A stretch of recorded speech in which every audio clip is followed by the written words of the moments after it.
喺我側邊見到嘅呢幾類咧，係一啲我哋比較常用嘅一啲嘅醫療嘅一啲儀器啦。嗱，最右手邊呢一個比較細嘅咧，係一個嘅起搏器。咁呢一個係一般嘅起搏器，係可以俾有兩條電線係接觸嘅。咁而咧，我哋有一類嘅病人咧，如果佢係有呢一個心衰竭嘅話咧，我哋會係用一個3條電線嘅起搏器，咁係會比呢個起搏器咧略為大少少嘅。咁呢一個咧，我哋就會叫做一啲嘅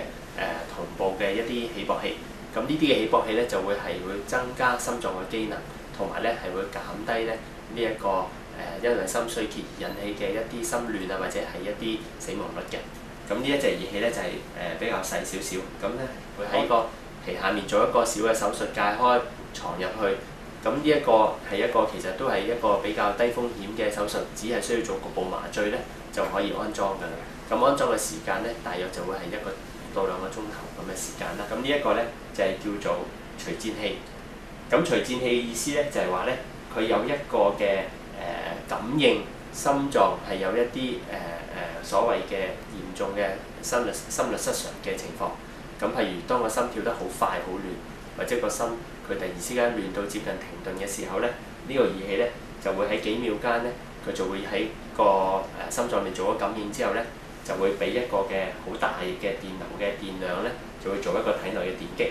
咁咧佢就會令到咧呢個亂咗嘅心室咧，就會即時咧就會有翻一個規律嘅跳動啦。咁所以咧我哋形容咧就好似突然之間覺得心口裏面俾人哋打咗一錘嗰個感覺。咁呢個除顫器咧，其實都係可以話咧要嚟救命嘅，因為咧呢啲心嘅情況如果亂咗嘅話咧，隨時咧就會引致到呢個所謂嘅猝死嘅風險啦。咁再喺呢邊見到嘅呢一個儀器都係一個類似嘅儀器，差唔多嘅大細。咁其實咧呢個咧就係一個嘅我哋叫做同步嘅起搏除顫器。咁你可以話咧呢個咧就係話一啲喺心衰竭嘅病人嚟講咧，用一啲比較上係最貴嘅儀器，因為咧佢係兼容咗同步嘅起搏，加埋有除顫嘅功能。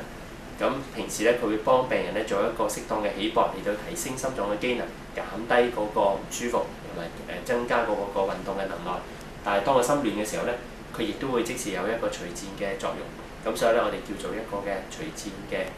同步起搏器。咁呢3款嘅儀器嚟講咧，都係咧喺而家嚟講咧比較常用嘅一啲嘅植入式嘅一啲醫療嘅一啲儀器嚟嘅。